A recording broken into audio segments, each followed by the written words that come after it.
माननीय doctor Jayadratha Jadhav sir यांना त्यांनी या ठिकाणी अभिव्यक्त व्हावं. मायबोली विचारमंच मराठी परिषद मुखेड आयोजित वादळाशी झुंजताना या प्रकाशन समारंभाचे अध्यक्ष, ज्यांनी आपला परिचय आपल्या व्याख्यानातून करून दिला. खरंच डुंबनेसर म्हटल्या पद्धतीने ते डॉक्टर कमी आणि प्राध्यापक व्याख्यातेच जास्त होते. ते आदरणीय दिलीपराव पुंडे सर, ज्यांच्या शुभ हस्ते या पुस्तकाचं प्रकाशन झालं. ते मुखेड नगरीचे भूषण आणि आम्हा लातूरकरांचे समस्त महाराष्ट्राचे मार्गदर्शक आदरणीय डॉक्टर प्राचार्य नागोरावजी कुंभार सर, ज्यांनी आत्ताच कॅन्सरबद्दल आणि एकंदरीत रवींद्रबद्दल जी मौलिक अशी माहिती दिली, ते डॉक्टर आनंद भगत सर. या पुस्तकाची राखण अत्यंत काव्यमय भाषेमध्ये केली आणि ते स्वतः उत्तम कवी आहेत, व्याख्याते आहेत. ते आमचे मित्र वीरभद्र मिरेवाड सर. मायबोली परिषदेचे अध्यक्ष माननीय प्रकाशजी पवार सर. विचारमंचावर उपस्थित असलेले राजर्षी शाहू महाविद्यालयाचे मराठी विभाग प्रमुख माझे मित्र डॉक्टर संभाजी पाटील सर. रवींद्र सरांचे वडील तानाजीराव नवेकर मामा, याचबरोबर आर्य सर आणि सभागृहामध्ये उपस्थित असलेले सर्व मान्यवर, माझ्यासोबत आलेले बिजलालजी कदम सर, या कार्यक्रमाला उपस्थित असलेले त्यांचे सर्व मित्र परिवार, जोगदंड सर, बदने सर, डुमने सर, मुद्दाम या कार्यक्रमाला लातूरून आलेले डसवाडीकर सर आणि अतिशय सुंदर अशा प्रकारचं सूत्रसंचलन, सुंदर अशा प्रकारचं नियोजन या कार्यक्रमाचं घडून आलं. जवळपास एक कृतज्ञतेच्या भावनेतून 1 तास सत्काराला या कार्यक्रमाचा गेला. तेव्हाच असं लक्षात आलं की हा कार्यक्रम हा किती हृदयस्पर्शी आहे, हा कार्यक्रम किती अनौपचारिक आहे, हा कार्यक्रम हा किती अतिशय स्नेहानं या ठिकाणी तो संपन्न होतो आहे. सभागृहाला आपण सगळ्यांना ज्ञात आहे की हा कार्यक्रम पुस्तकाच्या प्रकाशनाचा आहे आणि ज्यांच्यावर पुस्तक नवेकर ताई यांनी लिहिलेलं आहे ते वादळाशी झुंजताना, या निमित्तानं आपण एकत्र आलेलो आहोत. या कार्यक्रमाला रवींद्राची स्मृती म्हणजे रवींद्राची स्मृती खऱ्या अर्थाने तुम्हा आम्हा सर्वांमध्ये ही सतत आपल्या स्मृतीपटलावरती येते आहे. त्यामुळे मला असं वाटतं की तोही व्यक्ती या कार्यक्रमामध्ये सहभागी असल्यासारखाच ती गोष्ट आहे. मुखेडला येण्याचं 2 कारणं या ठिकाणी होती. वादळाशी झुंजताना या पुस्तकाबद्दल मला काय वाटतं ते मी माझ्या प्रस्तावनेमधून मांडलेलं आहे. दुसरं कारण हे असं आहे की मुखेडला जायचं आहे आणि सोबत कुंभार सर आहेत, त्यामुळं जाणं जसं आनंदाचं आहे, त्याचबरोबर हे खूप मोठ्या वेगळ्या अशा प्रकारच्या अभिमानाचं सुद्धा आहे. कारण वारंवार अशा प्रकारचा उल्लेख होत होता की कुंभार सर हे मुखेडचे आहेत. कारण लातूरकरांनाच नव्हे तर संबंध महाराष्ट्राला मुखेडने जर काय दिलं असेल तर आदरणीय डॉक्टर नागोरावजी कुंभार सर आणि आदरणीय नागनाथरावजी कोथापल्ले सर ही 2 माणसं महाराष्ट्राला अतिशय मोलाची दिलेली आहेत. कारण मुखेडकरांना ती माहिती असणं हे शक्य आहे, परंतु लातूरमध्ये जेव्हा आम्ही बौद्धिक माणसांचं विचार करायला लागतो तेव्हा पहिल्या 5 मध्ये कुंभार सरांचं नाव येतं. म्हणजे कुंभार सर हे खऱ्या अर्थाने जसे मुखेडचे भूषण आहेत तसेच ते लातूरचे सुद्धा सर्व आहेत. अलीकडच्या 10 वर्षाच्या कालखंडामध्ये जी काही महाराष्ट्राची राजकीय आणि सामाजिक परिस्थिती आहे, या परिस्थितीला खऱ्या अर्थाने सावरण्याचं काम विचारशलाकाच्या माध्यमातून कुंभार सरांनी केलेलं आहे. लातूरच्या सामाजिक सांस्कृतिक क्षेत्राला सातत्यानं एक वळण देण्याचं काम, मूल्याची जाणीव देण्याचं काम त्यांनी ते केलेलं आहे. यामुळं लातूरला जे काही विचारशलाकाचं एक वेगळं वलय निर्माण झालं महाराष्ट्रामध्ये, त्याच्यामध्ये खऱ्या अर्थाने कुंभार सरांचं काम आहे. मी नेहमी असं म्हणतो की कुंभार सर जेव्हा बोलतात तेव्हा तत्वज्ञान बोलतात. ते मुळामध्ये तत्वज्ञानाचेच प्राध्यापक आहेत. मला कधी कधी असा प्रश्न पडतो की कुंभार सर तत्वज्ञान सांगतायत का कुंभार सर तत्वज्ञान जगतायत? म्हणजे ज्यांच्या जगण्यामध्ये आणि ज्यांच्या वागण्यामध्ये मी पाहतोय जवळपास 30 वर्ष मला अजिबात फरक दिसलेला नाही. त्यामुळं कुंभार सर हे आमच्यासाठी काय आहेत हे म्हणजे लहान माणसाने बोलणं फार बरं म्हणजे खरं असणार नाही, पण ते लातूरकरांसाठी नव्हे तर ते महाराष्ट्रासाठी खऱ्या अर्थाने ते सर्वस्वच आहेत असं मला वाटतं. आणि म्हणून मुखेडला कुंभार सरांच्या सोबत जायला मिळतंय, यामुळं या कार्यक्रमाला मी आलो. मागे 2 दिवस औरंगाबादला आम्ही प्रवासात होतो आणि तब्येत थोडी बिघडली. मला शंका अशी होती की जाणं होतंय का नाही होत आहे. परंतु कुंभार सरांचा धाक असा होता की आलं पाहिजे, आपल्याला जायचं आहे आणि आपण जाणार आहोत. म्हणजे अशी स्थिती त्यांच्यामुळं मिळाली. दुसरं सांगतो की आज तुमच्यासमोर मी जे काही प्राध्यापक म्हणून उभा आहे आणि जे काही तुमच्यासमोर 2 शब्द बोलतोय, त्याचं सगळं श्रेय हे खऱ्या अर्थाने कुंभार सरांना आहे. म्हणून कुंभार सरांचं मोठेपण हे आम्ही तासनतास जरी बोलत राहिलो तर ते संपणारं नाही आहे. खऱ्या अर्थाने समाजाला घडवणारे ते मोठे शिल्पकार आहेत. डॉक्टर बाबासाहेबांचं काम, महात्मा फुलेंचं काम, शाहू महाराजांचं काम हे पुढं घेऊन जाण्याचं काम ते सातत्यानं ते करत आहेत. हा झाला कुंभार सरांच्या बद्दलचा थोडासा भाग. तो मला या ठिकाणी औचित्याचा वाटला म्हणून मी थोडं या ठिकाणी त्यांच्यावर बोललेलो आहे. या पुस्तकाच्या बद्दल जी माझी मतं आहेत ती मी व्यक्त केलेली आहेत. खरं तर कादंबरी, कथा, कविता या वेगळ्या वाङ्मय प्रकारापेक्षा जे आत्मनिष्ठ वाङ्मय प्रकार असतो तो म्हणजे ललित गद्याचा असतो. आता हे ललित गद्य काय आहे? म्हणजे ललित गद्य हा सगळा वाङ्मय प्रकारामध्ये कल्पनाच नसते, सगळं वास्तव असतं. आणि जेव्हा वास्तव त्यांना लिहायचं असतं तेव्हा त्याच्या अगोदर त्या माणसाने ते वास्तव जगलेलं असतं, ते वास्तव भोगलेलं असतं. जेव्हा आयुष्यामध्ये अशा प्रकारचं काही जगणं आणि भोगणं ज्या माणसाच्या वाट्याला येतं, ते जगणं आणि भोगणं मात्र इतरांच्या पेक्षा वेगळं असतं. म्हणजे जेव्हा शब्दातून आपण एखादं साहित्य वाचत असतो, ते साहित्य एवढं सोपं नसतं, एवढं सहज नसतं. कारण त्या शब्दांनी त्या व्यक्तीचं जीवन पुन्हा सोलून काढलेलं असतं. अशा प्रकारचा हा सगळा तो भाग असतो. यामुळं की वादळाशी झुंजताना हे एक अशा प्रकारचं अनुभव कथन आहे की हे अनुभव कथन इतक्या दुःखाचं आहे आणि ते दुःख इतकं जीवघेणं आहे की आपला पती गमावण्याचं एकीकडं दुःख आहे. तो पती गमावू नये म्हणून आरोग्यामध्ये त्याची सुधारणा व्हावी, त्याला विलाज व्हावा, त्याला उपचार व्हावा म्हणून संघर्ष करण्याचा एक भाग आहे. दुसरी गोष्ट अशी आहे की हा आजाराशी संघर्ष करत असताना अनेक ठिकाणी रवींद्रला घेऊन फिरत असताना त्याच्यावर विलाज होईल का नाही होईल याची गॅरंटी नाही आहे. म्हणजे तरी सुद्धा मात्र जेवढे पैसे लागतील तेवढे पैसे त्या ठिकाणी देणं याचंही मनामध्ये कुठंतरी एक दुःख आहे. म्हणजे अशा प्रकारचं सगळं दुःख याच्यामध्ये या पुस्तकामध्ये आपल्याला पाहायला मिळतं. आणि म्हणून हा सगळा जो काही या पुस्तकाचा जो काही आवाका आहे हा सगळा दुःखाने भरून राहिलेला आहे.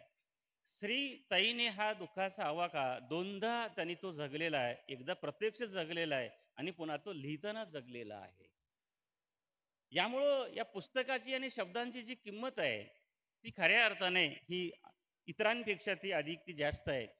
म्हणून जीवनाच्या प्रवासामध्ये सुख आणि दुःख हे दोन आपल्या जीवनाचे खरे सोबती आहेत आणि हे दोन सोबतीनं आपल्याला घेऊन जीवनाचा प्रवास करायचा आहे.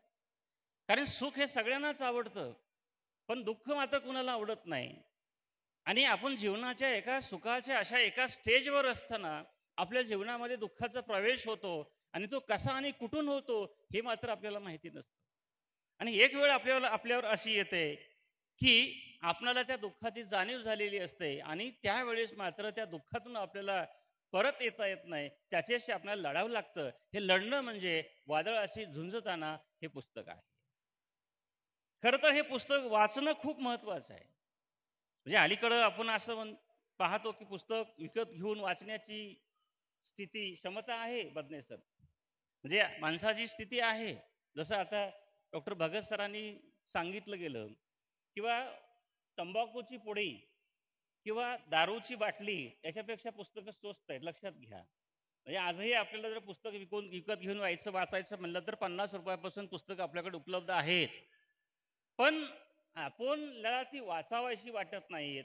आणि जगामध्ये पुस्तकासारखं दुसरा मित्र नाही, दुसरं कल्याणाचं, मार्गदर्शनाचं, आपल्यावर संस्कार करण्याचं दुसरं माध्यम नाही, हे महत्वाचं आहे.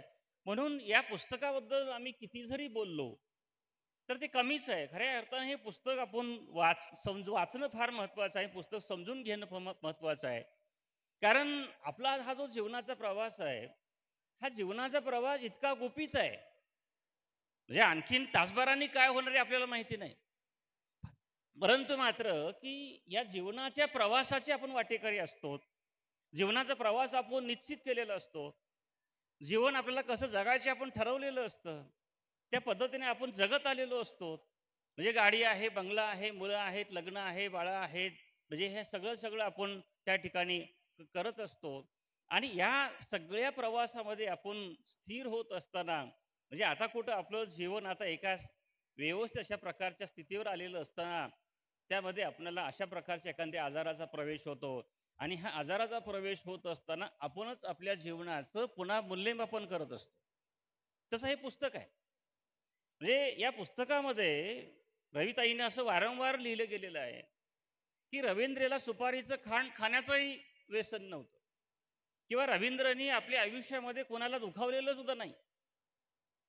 म्हणजे विद्यार्थी म्हणून असेल, शाळेमध्ये सहकाऱ्यांसोबत असेल, किंवा नातेवाईकांमध्ये असेल, म्हणजे अशा एखाद्या माणसाला की अशा प्रकारचं जीव गमावण्याचं दुःख त्याच्या वाटेला काय यावं. म्हणजे या पुस्तकांमधला सगळ्यात अवघड हा प्रश्न आहे आणि त्याने तो विचारला गेलेला आहे की हा कॅन्सर सारखा आजार त्याला तो का व्हावा. आणि जेव्हा मनुष्याला कुठेही अशा प्रकारच्या प्रश्नांची उत्तरं मिळत नाहीत, तेव्हा तो माणूस मात्र आपल्या पाप पुण्याशी विचार करायला लागतो, तो नीतीशी विचार करायला लागतो, आपल्या कर्तव्याशी विचार करायला लागतो, त्याचं तो परीक्षण करायला लागतो. सुदैवानं या पुस्तकामध्ये अशा पद्धतीचं पापपुण्याचा विचार फार कमी केलेला आहे. त्यांनी नीतीचा विचार हा अधिक केलेला आहे. म्हणजे कदाचित डॉक्टर साहेबांनी म्हटल्यासारखं असेल, पुंडे साहेबांनी, की ईश्वर हा मनुष्याला सगळंच देत नाही. म्हणजे कधी संपत्ती देतो तर संतती देत नाही. म्हणजे संतती देतो तर त्याला लेखन देत नाही, प्रसिद्धी देत नाही. म्हणजे आयुष्य देतो पण संपत्ती देत नाही. म्हणजे असंही कधीतरी असेल. म्हणून मी जे काही म्हणतो आहे की जीवनाचा हा जो प्रवास आहे इतका तो गुपित आहे की या जीवन प्रवासाचा पुढची दिशा काय असणार आहे, म्हणजे पुढचं पाऊल काय असणार आहे हे आपल्याला माहिती नाही. आणि आपण सगळे या जीवनाच्या प्रवासावरले फक्त एक निमित्त मात्र गोष्टी आहोत की त्या या सगळ्यामध्ये आपल्याला सुख आहे, दुःख आहे, पाप आहे, किंवा आपण त्याला नीती म्हणतो, अशा प्रकारच्या सगळ्या त्या ठिकाणी गोष्टी आहेत. या सगळ्या गोष्टी आपण जर गृहीत धरल्या तरी मनुष्य जगतोय. त्याचं कारण आहे की मनुष्याला उद्यावर विश्वास आहे. हे फार महत्वाचं आहे. म्हणून पुंडे साहेबांनी या पहिल्या व्याख्यानाची सुरुवात जी अध्यात्माच्या अनुषंगाने केलेली आहे, म्हणजे तशीच मांडणी पुन्हा मी सुद्धा पुस्तकाच्या चिंतनाबद्दल करतो. एक प्रस्तावना माझी पूर्ण वेगळी आहे, हे लक्षात घ्या. त्यामुळं अतिशय अध्यात्मवादी मांडणी या पुस्तकाची होऊन जाते. म्हणून मनुष्याला उद्याचा खूप मोठा भरवसा आहे आणि तोच भरवसा खऱ्या अर्थाने आपण त्याला आशा म्हणतो. आपण त्याला स्वप्न म्हणतो, आपण त्याला एक चिकाटी म्हणतो, जिद्द म्हणतो आणि तेही आपल्या जीवनाचा एक भाग आहे. म्हणून दुसरी एक गोष्ट आपल्याला हे पुस्तक आपल्याला शिकवत असतं, की एकीकडे आपण असं पाहतो, की बऱ्याच वेळेस डॉक्टरांना खूप कळत असतं. म्हणजे सगळंच कळतं. म्हणजे एक रिपोर्ट जर पाहिला असा, की पेशंटची काय अवस्था आहे हे डॉक्टरांना कळतं. पण डॉक्टर सांगत नाहीत. आणि मला वाटतं ही डॉक्टर पेशंटमधली ही नैतिकता आहे. म्हणजे झटकून एखाद्या पेशंटला, की तुझं आता काही खरं नाही, हे डॉक्टरांनी कधी सांगत नसतात. कारण डॉक्टरला माहिती आहे की हा पेशंट 6 महिन्याचा आहे, हा पेशंट वर्षभराचा आहे, हा पेशंट फार 2 वर्षाचा आहे, हा 1 महिन्याभराचा आहे. तरी डॉक्टर सांगत असतात, की आपल्याला प्रयत्न करावे लागणारे आहेत. कदाचित काही होऊ शकतं. जे माणसांचं हे जे शरीर आहे, की हे माणसाचं शरीर एवढं अफलातून आहे. म्हणजे कधी-कधी ते शरीर म्हणजे डॉक्टरांच्या निदानाच्या पलीकडं म्हणजे अनुमानाच्या पलीकडं जाऊन शरीर एखाद्या म्हणजे उपचाराला प्रतिसाद देतं किंवा एखाद्याला ते देत नाही. तसं या ठिकाणी सुद्धा झालेलं आहे, की नवेकरांना डॉक्टरांनी नीट सांगितलेलंच नाही किंवा जाणीवपूर्वक सांगितलेलं नसेल. ते स्वतः इंग्रजीचे प्राध्यापक असल्यामुळं की रिपोर्ट्स काय सांगतायत ते त्यांना कळालेलं आहे. पण डॉक्टरांच्याकडनं मात्र तसं होतंय हे त्यांनी तिथे सांगितलेलं नाही. याचा अर्थ असा आहे, की डॉक्टरांना मात्र एकाच वेळेस की पेशंटच्या बरोबर त्याच्या नातेवाईकाचा आत्मविश्वासाचं खच्चीकरण करायचं नसतं. त्याला जगण्याची एक उम्मीद द्यायची असते आणि अशा प्रकारची उम्मीद देणं हा डॉक्टर की पेशंटमधला एक तो भाग असतो. एकीकडे उपचार आहेत, दुसरीकडे अशा प्रकारचा आत्मविश्वास आहे आणि हे दोन्हीही भाग या ठिकाणी या पुस्तकांमध्ये आपल्याला पाहायला मिळतात. तिसरी गोष्ट अशी आहे, की नवेकर मॅडमनी असं लेखन केलेलं आहे. हे पुस्तक लेखन करत असताना किंवा त्यांना वाटलं, की आता रवींद्र गेल्यानंतर माझ्याकडे काय शिल्लक आहे? म्हणजे आपण पाहतो, की पती आणि पत्नी या दोघांच्या मधलं एक जरी गेला आपल्या आयुष्यामधला, तर आपल्या जीवनामध्ये प्रचंड मोठी पोकळी निर्माण होते. आणि ही पोकळी इतकी असते, की ही पोकळी कशानेही भरून येत नाही. म्हणजे आपल्याला सगळे सांत्वनाला येतात, की आपल्याला भेटून जायला येतात, ही एक चांगली गोष्ट आहे. आपल्याला आधार त्या ठिकाणी वाटत असतो. परंतु आयुष्य जे काही त्या माणसाच्या वाट्याला आलेलं असतं, ते आयुष्यात मात्र एकट्याला जगावं लागत असतं. तसं त्यांनी विचार केलेला आहे, की आता माझ्याकडे काय शिल्लक राहिलेलं आहे? त्यांनी असं सांगितलेलं आहे, की मी आता एकटी आणि एकटी आहे. आणि ज्या 16 महिन्याच्या प्रवासामधनं, दुःखांमधनं ते गेलेले आहेत, ते सतत ते क्षण त्यांना असे त्यांच्या स्मृतीपटलावरती येत आहेत. आणि हे क्षण त्यांना खऱ्या अर्थाने ते लिहायचे आहेत आणि ते लिहिण्यासाठी बसतात आणि भरभर अशा प्रकारचं लेखन त्या ठिकाणी त्यांच्या पुस्तकांमध्ये ते होऊन जातं. आणि त्यांनी असं म्हटलं गेलेलं आहे, की दुःखाचे घोट पीत-पीत आठवणीतले प्रसंग लिहिणे ही साधी गोष्ट नाही. कित्येक वेळा डोळे भरून आले, समोरची अक्षरे धूसर झाली, लेखणी थांबवली, परत केसांचा बुचडा बांधावा तसे मनाला बांधले आणि स्थितप्रज्ञ होऊन पुढची प्रकरणं लिहिली. म्हणजे मी जी काही म्हणालो होतो सुरुवातीला, की ह्या पुस्तकामधलं दुःख श्रीताईंनी दोनदा जगलेलं आहे. एकदा रवींद्रच्या सोबत आणि दुसऱ्यांदा ते जगलेलं आहे. ते हे पुस्तक लिहिण्याच्या वेळेस हे दुःख जगलेलं आहे. मित्रांनो, जेव्हा दुःखाची सोबत आपल्याला होते आणि जेव्हा दुःखाच्या सोबतीला आम्ही त्याच्यावर पार करतो आणि जेव्हा लिहायला बसतो, ते आपलं लेखन फार सुंदर असतं. पुन्हा असं म्हटलं गेलेलं आहे, की जगामध्ये वेदना खूप सुंदर बोलते. वेदना जेवढं बोलते तेवढं सुंदर दुसरं कोणीही बोलू शकत नाही. म्हणून आपल्याला पाहायला मिळतं, की दिंडीचा विषय काढला म्हणून सांगतो डोंगरे सरांनी, की सुरुवातीला खूप चांगला अभंग त्या मुलाने म्हटला, की ज्ञानेश्वरांना काय त्रास झाला असेल कल्पना करा. म्हणजे आळंदीमध्ये ज्ञानेश्वरांना की साधी म्हणजे आपल्यासारख्या सामान्य माणसाने त्यांना भिक्षा सुद्धा दिलेली नाही हो. दुसरं काय इंद्रायणीमध्ये आंघोळही करू दिलेली नाही. म्हणजे इंद्रायणीमधनं हकललं, आळंदीमधनं हकललं, ही सगळी उपेक्षित झालेली मुलं एका दूर जाऊन राहिली. परंतु ज्ञानेश्वरांच्या कुठल्याही साहित्यामध्ये दुःखाबद्दल एक कणव, एक शब्द सुद्धा आपल्याला पाहायला मिळत नाही. काय ताकद असेल? म्हणजे वेदना भोगणारा माणूस, वेदना जगणारा माणूस जेव्हा जो लिहितो ना, तो जीवनाला एक प्रकारची दिशा देत असतो. अगदी त्या पद्धतीनं, की जेव्हा वेदनेचा जो काही आवाका आहे, त्या वादळाशी झुंजताना या पुस्तकामध्ये आहे आणि म्हणून या पुस्तकामध्ये सगळ्यात महत्त्वाची जी गोष्ट आहे, ती वेदना आहे. ह्या पुस्तकाला प्रस्तावना मी लिहिली आणि थांबलो. आणि मला असं वाटलं की या पुस्तकाला काय नाव द्यावं, म्हणजे या प्रस्तावनेला काय नाव द्यावं. तेव्हा मला एक नाव असं सुचलं गेलं आणि ते नाव मी दिलेलं आहे की नव सावित्रीचा लढा. जे ही गोष्ट फार आपल्यासाठी महत्त्वाची आहे की आपल्या समाजामध्ये आपण असं पाहतो की सावित्री आणि सत्यवानाची कथा ही सगळ्यांनाच माहिती आहे. आणि या सावित्रीने आपल्या सत्यवानाचे प्राण यमांकडनं आणलेले आहेत. मला ही दुसरी सावित्री स्त्री असं वाटतात की त्याने आपल्या नवऱ्याचे प्राण पुन्हा वाचवण्यासाठी जो संघर्ष केलेला आहे तो खऱ्या अर्थाने त्या पुराणातल्या सावित्रीसारखाच आहे.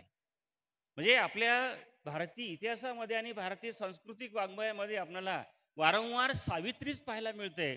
आपल्याला सत्यवान पाहायला पाहायला फार कमी मिळतो. म्हणजे स्त्री जेव्हा म्हणजे